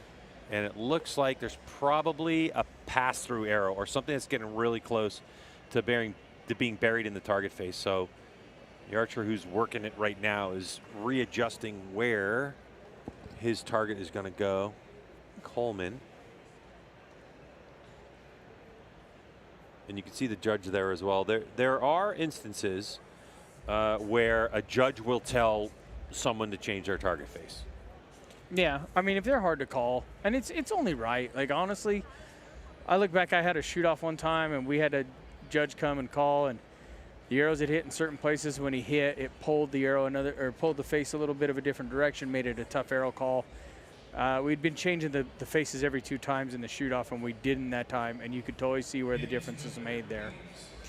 Rio, from Jens, I got 2 questions for Rio. I see that some people are using 3 fletches or 4 fletches on their indoor arrow. Does it even matter to go 1 vein extra for only 18 meters? That's the first question. That I cannot be honest and say I know for sure, because I've never shot the 4 fletch, and I've had guys tell me that they feel more forgiveness from it. But I don't like the fletch arrows. And so to add that extra vein, my 3 have steered them plenty good for a lot of years. So I'm going to be flat out honest with you, buddy. Yeah, you've been fletching arrows a lot of years. It's like, dude, I'm not doing another dozen with 1 extra. I'm not putting an extra vein on here just for fun, because we'll call it good. So. I know that it's just kind of hit or miss on what people feel, what people think. I know that the shooters that use drop-away rests Yeah. or tend to do it more so than someone who's going to use a blade rest, because you got to make sure that there's Clearance vein issues, clearance, yeah. 100%. And also, do you put them on straight or offset, and why? My 3 veins are offset a little bit. I like a little spin to it, because we also know, and I think sometimes archery misses out on this and not taking from other sports. We look at guns, and if they have rifling in the middle that make the bullet spin and it's more accurate, why can't we take that technology and do it with our arrows? And that's how I've always thought about it, and I've always done it, and I've had very good luck with it, you know. And Yeah, I use a 3-degree helical on mine, and there is some school of thought of which way your arrow comes off your bowstring. And one of the ways to test it is that you're going to take a bare shaft and you're going to put a mark of some sort, a Sharpie mark. You know, with aluminum, it's easy. Just use a black Sharpie. If you're going to use carbon, use a silver Sharpie. And you're going to stand close to the target, and close to it, and you're going to shoot that arrow into it, and you're going to walk back a little bit and shoot it again, and walk back a little bit and shoot it again. And you should be able to see which direction the arrow rotates. So let's say, for instance, it's coming off your bow and it's moving to the left. The school of thought is that you want to use your helical, use a left helical to get it. If it's already spinning left, get it to spin more left. If it's spinning right, get it to spin more right. I've told many things. Yeah, it works. No, it doesn't. It doesn't really matter. Looks like we have another arrow as we're holding the line. oh goodness. Yeah. That was Vicelli from Italy, who shot one in Ryan Jeffrey's target down there on 135. Yeah. And you know, if you're having a great day behind the bow, and that little mental error, it can crush you. But the key is, Rio, if you have one bad arrow, you got to let it go, right? Yeah, 100%. I used to have a guy tell me, he says, I do not know how, and it was before we did the Lucky Dog. He's like, how many times that you missed one and you shot 899? And I said, you know, I always prided myself, like, I don't want to give up. Why just throw it away? Like, you still can finish fairly high. You can have a decent, you know, result. And so, to me, I've always been one of them people. And I even said today to a young gal that was shooting, I said, I'm really proud of you, because she's had her struggles, and she is a better archer, and she was just like doing all this stuff. And I said, I'm really proud of you, because you haven't given up. You really are keeping with it. You're doing what you're doing, and you've just not mailed it in, kind of, as you could say. And so, someone asked if Chris B was here. Of course, he's very popular on YouTube, and Chris B is here, but Chris actually shot earlier in the day. I hadn't talked to Chris why. My guess is probably some commitments during the day, but Chris B is still clean, 600 with 46 X's for the very popular Chris B. Let's see. Jimmy rolling with another 30. Simple.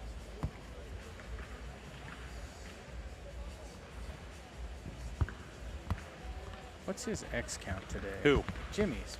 Jimmy Lutz? Mr. Lutz. Let's see. Jimmy's at 46 total. So did you shoot 30 yesterday? Yeah, so he's down 2 X's today, because there's 48 arrows shot scored so far. Not too bad. And Jimmy's he's a quick shooter, and part of the reason is just the rhythm in his head and his shot process. Yeah. You know, he acquires a target, and then once it settles for like just a moment, Jimmy just punches that button and sends it. And the other thing too, you know, in looking at that and how that gets done is, and I key in on it a lot because I really struggle with it. It's just the strong bow arm. No. It's disconnecting that release hand from that bow arm, and just no matter what you do with your release hand, just holding that bow so steady, and that allows the arrow time to get off the rest.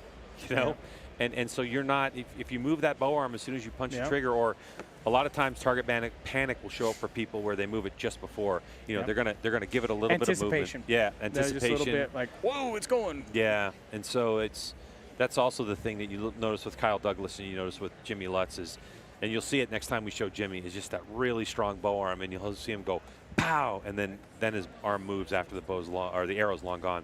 Yeah, way gone. Yeah. So we'll get some more. Where are we at? How many are we at here? All right, so we are at 50. So last count after, and that includes Louis Holmes and Amon Sani, who are in the other room. Yeah, they are 9 arrows behind, so they're 3 ends behind us right now.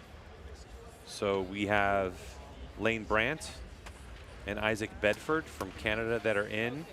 Still clean, each of those two archers, but with the low X count of 34. But they still have a really good chance of passing Sam because he only had 36 total. So, I mean, that's pretty impressive to hang it together with only 36 X's. He's no doubt mentally tough. Let's put that term out there for him. So as archers start to walk back, you have to imagine most of those scores are in. Now just refresh. Alan Burnetta. How's Alan doing today? He was just walking back. Let me see. How's our boy Alan?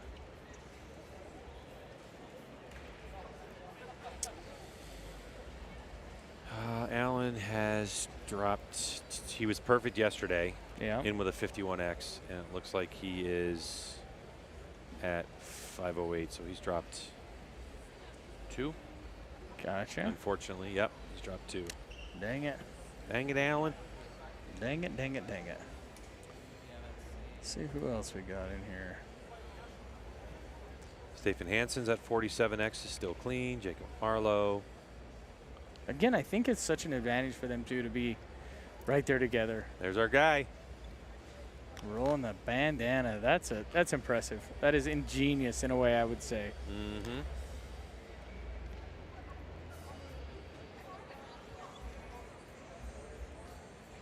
I mean, why not? Why not? Why not? I mean, luggage. You know, just because you're telling me I got to put this on my luggage. Unfortunately for him, he's dropped 2 today. Oh, dang it.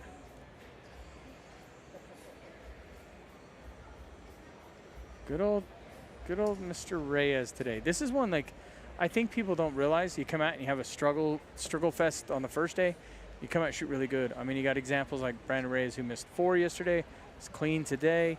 You got a guy like Danny McCarthy, who shot the wrong target, like we talked at a point, and with 2 whole arrows, and then come out and shot clean today. So it's this, like I said, this mental game of this whole thing is a challenge for everyone.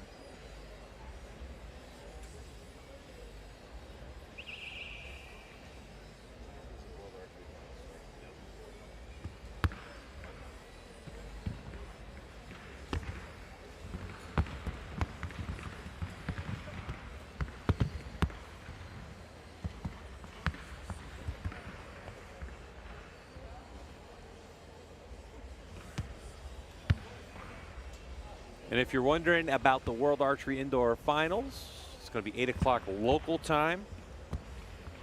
And we're at 1:17 in the afternoon, or 13:17 if you're from Europe. Sorry, I know I'm extremely American. Apologize. Try to make up for it. Bodie Turner, middle part of your screen. We got one a little bit that might be out of the X on that top target, but it's close. He's on 52 X's, so today of the 54 arrows that have been scored, he's dropped 2 X's.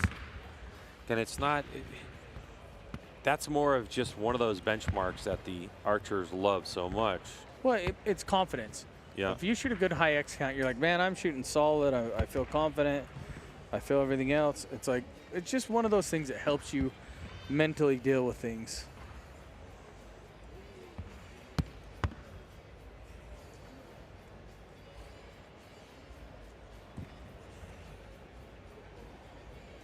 By the way, after that last end, we're down to 47. So we lost 3 more in that last end.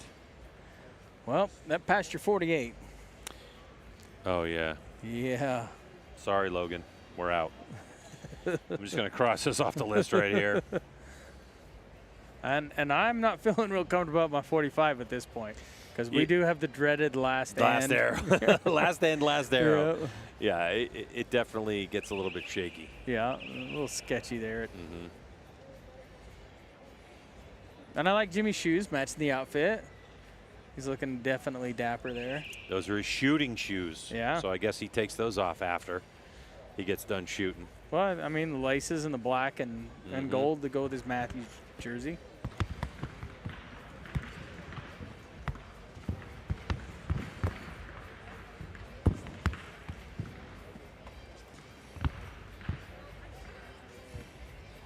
he's shooting that new Matthews title.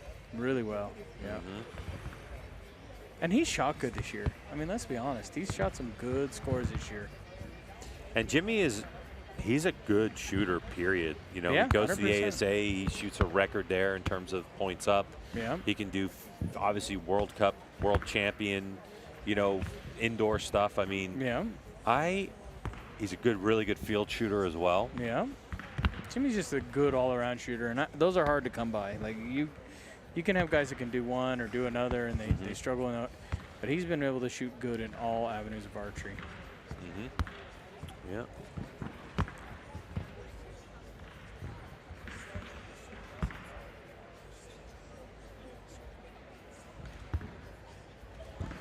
So this should be end number 9. Be 57 arrows total shot. Then we're going to have one end to go for this line to be done and dusted. And there's one of the dreaded 9s that just make you. Yeah, there it is, up high. Oh, nothing. You feel it go out of your body when you do it. It's just like, oh my gosh, your weekend is now just changed. And then you got someone down there like Stefan, and look at his target, rock solid on the bottom there. Martin Demsbos looks good. Deloche looks good over there. Fullerton looks good. Lots of good-looking targets. Maybe my 45 has a chance. No shot. No shot.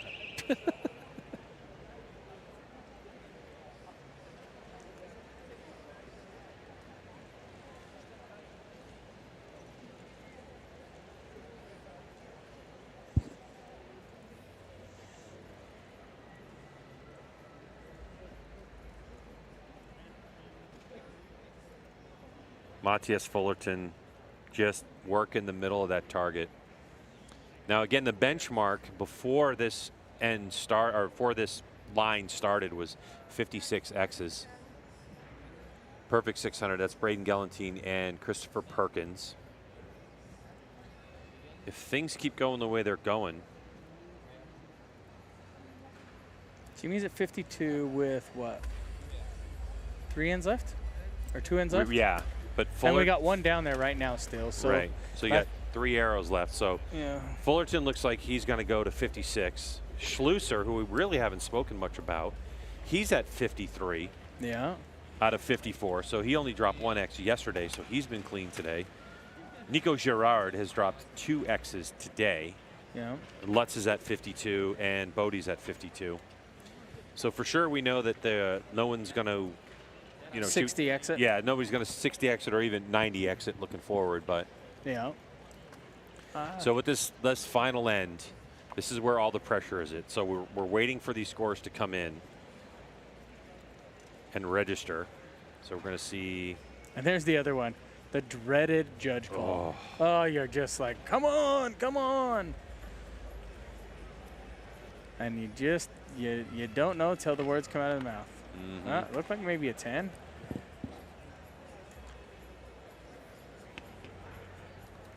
Yeah. This is where the nerves, and Oh. I've said this before, I've asked archers what's more difficult, the first arrow or the last arrow, and it's most of the years I've asked that, it's been split. This year, I would say probably 80% of the people I've spoken to are like last arrow 100%. But I think it just kind of goes like, well, once you get the first arrow out, your nerves are gone, and then you're thinking about that last arrow. Yeah, I can see that. And actually, if you ask them, it's usually after they've shot. So that last arrow was the one that they remember the most. Yeah, that is true. Like, oh, yeah, hey.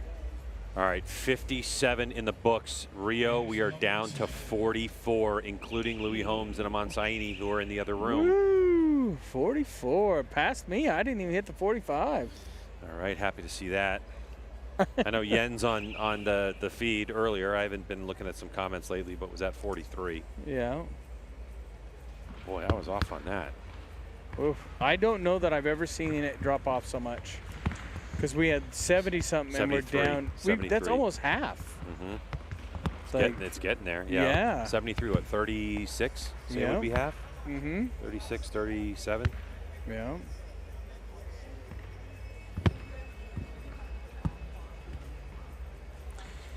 Tate Morgan's got a close one. Looks like it could catch a 10 for Tate. Yeah. I'm looking down there with the binos.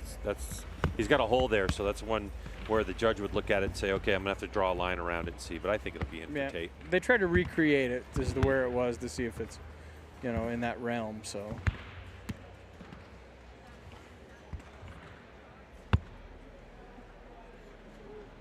And when I shoot, I like to be on the top to start and the bottom to finish.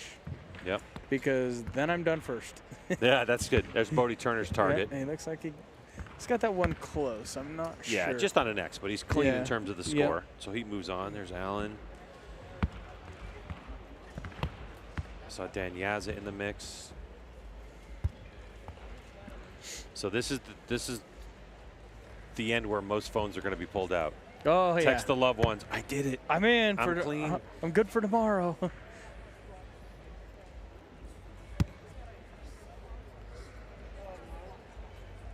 So with all these archers with 570 points already scored in this line and 30 to go, yeah, we're really going to get a good picture. And again, it's just kind of weird that Louis Holmes and Aman Saini from India are sitting in another room shooting. They're already at 45 total. So they're halfway through their second day of shooting, where we are wrapping up with this final line. Yeah, let's see if Jimmy can just keep that pace of that nice, quick, easy shot. Just above the target. You can see him settling his shoulder. Gets into that shot, acquires a target, blammo, gone. Middle. Yeah, it looks pretty good. That's what pretty good looks like. That's pretty good. Yeah, pretty solid. Pretty good. Pretty good. Not. Oh, little. I mean, it's a 10. It's 10. No Oh, question. yeah. I think it's still an X. Oh, you do you? Yeah.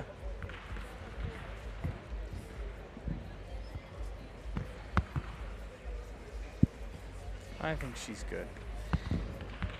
All right, last arrow for Jimmy Lutz. Can he clean the day? No questions asked about that one. Yep, game over for the day. And Jimmy's not even going for his binos. No. He's chilling. He's just waiting for his neighbors to finish their arrows so you don't bump him as he walks off. Yep. Little knuckles there from the buddy going, hey, good job. Yeah, and that's the way you do it. You don't want to bother somebody when they're in the middle of a clean one, but definitely after the fact. And Jimmy's a good dude, man. He really appreciates it. Someone did ask, who are the 1%? Can you name the 1% that aren't good people? I don't know. I don't know either. We don't know those people. Maybe that Greg White guy. I don't know. That'll open up the can of worms. Yeesh. Just kidding, buddy. Yeesh. Just kidding.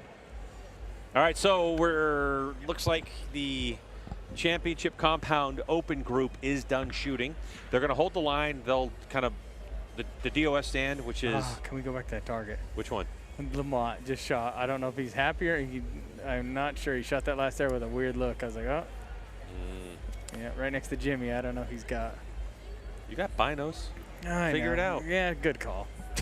Good call. Use those high-end Swarovskis or whatever the heck you're using.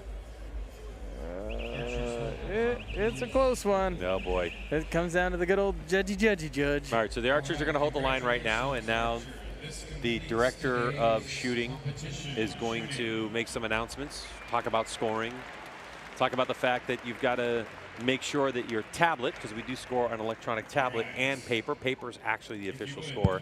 So you got to make sure those two coincide with each other in terms of score and X count. And then the people that are scoring will sign it, and the archer themselves have to sign it, and then you hand it in. You don't have to hand it in as a group, which I like. One person go hand it in. It makes a lot less clutter in the line. It's that can get to be a big thing. Yeah. So they're going to look at it. They're going to double check everything, and then it eventually over our good folks at inco.net are going to just start hammering out, making sure everything's good to go, and then those scores will be posted. But we'll get your preliminary idea of what has happened. Yeah. By the way, tip of the cap to Braden Galantine before these scores come in. You know, after yesterday, he was ranked in the 13th position with his 300 in X count, and worked his way all the way up to top of the pile. Well, and that's a consummate pro. I mean, I can't tell you how many times the first day I would have a lower X count, but be like, off to the practice range I go to fix it, or to put some thought in, or mentally think about what I got to do to get to where I want. So it's kind of one of those things. Oh, Travis Scott. Looks like you already had one, but that can always, like, every one you miss makes you just cringe. Yeah. Fullerton's target looks pretty good. Yeah. Yeah. Very nice. Oof. And that, by the way, is 5 ends of shooting. Mm-hmm.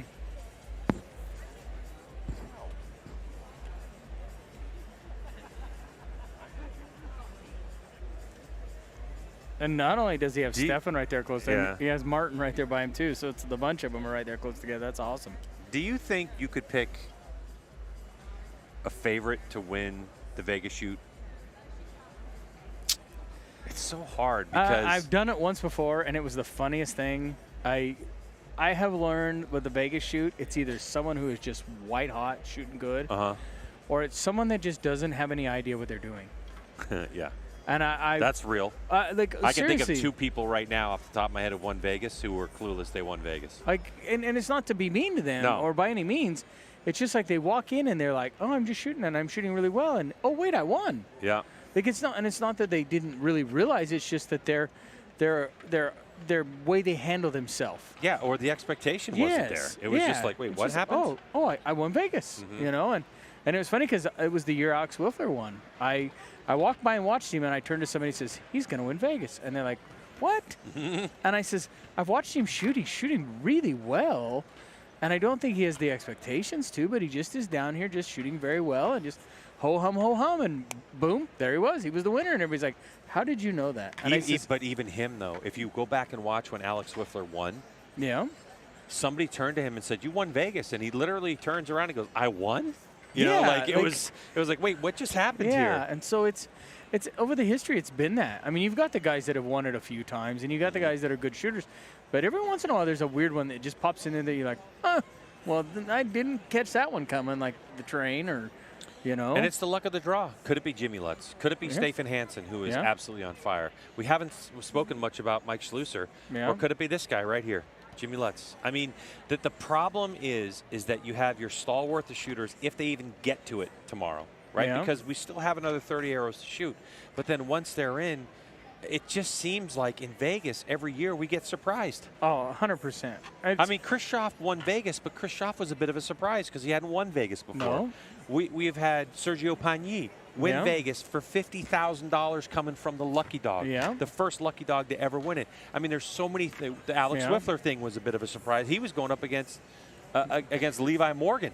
You know, who hadn't won, never won Vegas, and you know, he was in the best position I think at that point, and it was like, who would have picked it? Yeah. So and like I said, it's the weirdest thing, and I think it's because of the title and what it is, and it just people have those things that it's like.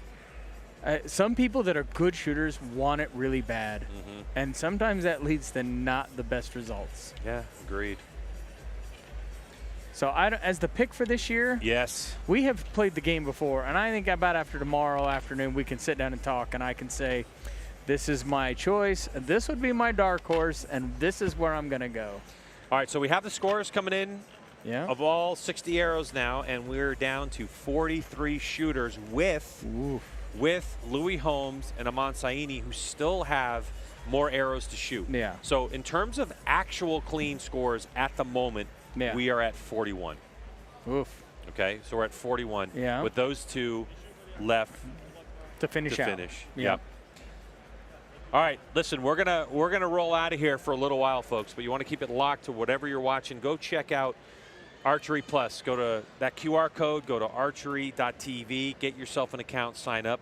We're going to be back in a little while. There's another line to shoot because still later on in the day, we're going to have the 10K a day shoot off. What that is if you shot 300 today, it doesn't matter what you shot yesterday, but if you shot 300 today, you're going to be eligible to do that sudden death shoot off. 1 arrow at a time. inside out. It's gnarly, and it's all for $10,000, and you'll definitely want to check it out because we're going to bring you the coverage. And a really good show. And a really, really good show. So join us in a couple hours when we come back for all that. Rio, thanks for being in here the whole time, anytime, brother. I really appreciate anytime. it. And we'll see you guys a little bit later on. Yep.